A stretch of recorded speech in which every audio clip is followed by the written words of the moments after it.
Кога кажувате оган, мислите на светите. Предпоставам дека тоа е првата асоциација која што ја имате, светите кои што се палат во црквата, кои што представуваат бескрвна жртва, која што ни го осветлува патот на аскетскиот живот во нашиот подвиг. Од друга страна, јајцето представува символ на новиот живот, на животот кој што се раѓа и на животот кој што воскреснува. Токму заради тоа поврзаноста меѓу јајцето и празникот на воскресението Христово.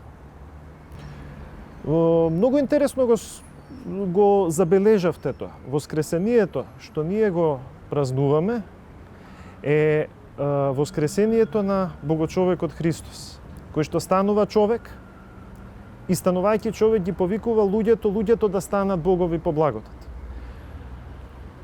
Неговата смрт и неговото воскресение потоа се изобразуваат во текот на целиот христијански живот, почнувајќи од светата тајна на крштението. Секое крштение учество во смртта и воскресението Христови. Многу често луѓето тоа не го знаат. Но, кога човек се потопува во водата при крштението, всушност изобразува смрт и погребувањето Христово. Излегувајќи од водата, го изобразува Христовото воскресение. Мудроста е тесно поврзана со подвижничкиот начин на живот, гледано од христијанската, теолошка и философска гледна точка. Многу често се сопоставуваат едно покрај друго философијата и мудроста. Ако ги разложиме тие два збора, философија од една страна, значи љубов кон мудроста, а пак мудроста е оној старогрчки збор Софија, кој што го имаме во зборот философија. Философијата е нешто што не води кон мудрост, а мудроста е начин на живот.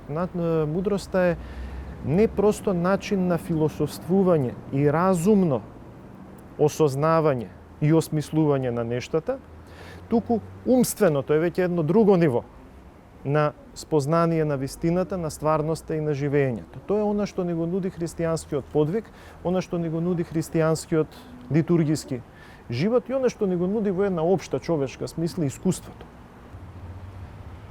Ние можеме спокојот да го разбереме во различни контексти, со различни значења. Многу често популарните начини на психологизирање денес ни зборуваат за спокојот како нешто што треба да го имаме, внатрешниот мир и така натаму. Многу често тоа е некаков инстант спокој што ние ќе го стекнеме преку некаква техника, дали на дишење, дали на едно, дали на друго. Во христијанството спокојот е поврзан со една многу подлабока смисла и со еден многу важен збор, а тоа е мирот. Да имате мир, значи не едноставно да се чувствувате смирено и спокојно. Тоа значи да бидете во мир со останатите.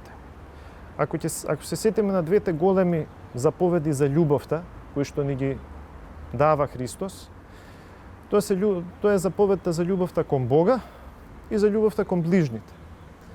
Аналогно на тие две заповеди, ние треба да бидеме во мир со Бога и да бидеме во мир со нашите ближни, за да го имаме внатрешниот мир. Вие не можете да имате внатрешен мир ако не бидете во мир со Бога и ако не бидете во мир со другите луѓе околу вас, кои што Бог ви ги дарувал во вашите животи. Зборот милост, кој што вие го спомнавте како прв, е превод на два класични збора, на латинското грација или гратија и на старогрчкиот збор харис, кој што истовремено означува благодат.